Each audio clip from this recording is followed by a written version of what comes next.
My name's Helena. I'm a German creative who moved to Silicon Valley, and I am an artist and also an AI enthusiast. So this video is going to be about this app that really helps me reading, because I often don't finish books or I don't carry my physical copies with me when I travel. Reading on computer screens is really tiring, to be honest. So this new app, it's called ElevenReader, is really helping me out. What it can do essentially is read every book to you that you own as an EPUB, as a PDF, or any other common ebook format. So for example, in my case, there are books that I love that don't have an audiobook version of it. So they're not as accessible to me. I'm less likely to finish them. But with this app, I can add the media that I bought, or even the media that I wrote, like a PDF, for example, that I want to read out to myself again, and listen to it, actually with any voice that is within the app, and it doesn't sound robotic. So it could be either, for example, a female British accent or a male American accent, and I have the choice to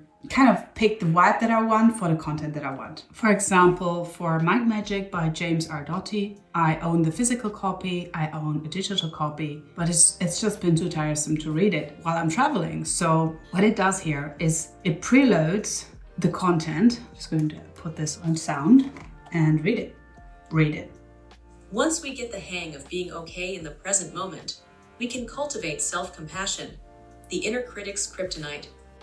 So this is from chapter 5 of Mind Magic by James Doty, but you get the idea. It's in here. I can read it out to myself, and with headphones, I can do a number of other things as long as I can still kind of listen. I'm free to do whatever I want to do with my hands, and that actually helps me stay engaged with the content. I used to do that when I was in school. I used to listen to the teachers and actually draw them when they were speaking, or draw the content that they were speaking about, that they were teaching, little baguettes in French or whatnot. So this is really helpful for people who are visual thinkers. It is helpful for people who want to re-engage with content they've written themselves, for example, for writers, for people who want to listen to their own journal, for example, if they have a digital version of it, and just kind of get back into the field of thought that they were in at the time and reconnect. It's very helpful for people who have vision impairments. I can't believe that essentially any book that has ever been written, including classics that are now not copyrighted anymore, are perfectly available at a fingertip to listen to. And that's just absolutely incredible to me.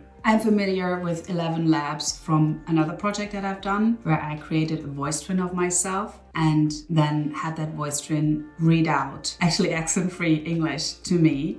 Hi, I am Helena's digital avatar.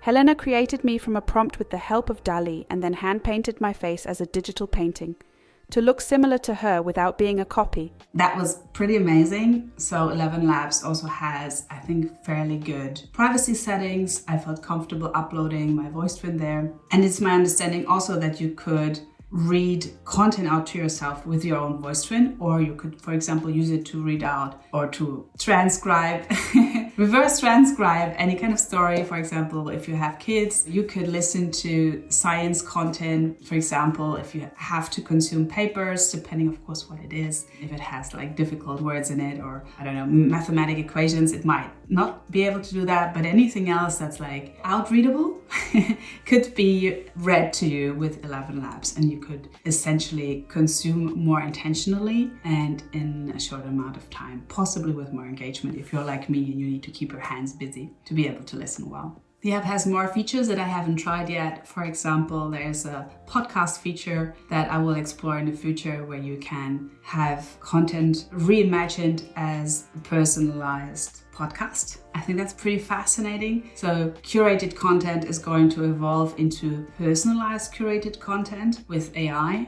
Obviously, I don't know about the quality yet, but I like the idea that I can engage with content in a new way and the way I want.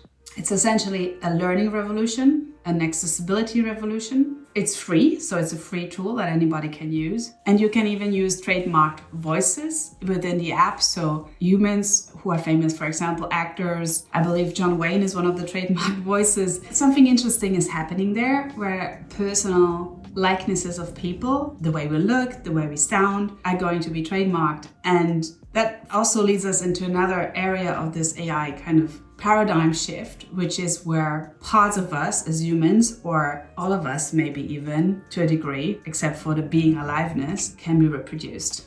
a lot of things are going to happen. But just in terms of being able to access more content, and of course we need to think about copyrights, about artist rights and all of these things. So I'm not encouraging you to steal, just saying. But on the other hand, imagine all of the things that would never be an audiobook that you can now access. Literally anything. So I'm stoked, and I haven't even tried all of the features of this app. So I would encourage you to upload a PDF or an EPUB of a book you own and just give it a try and see if it floats your boat.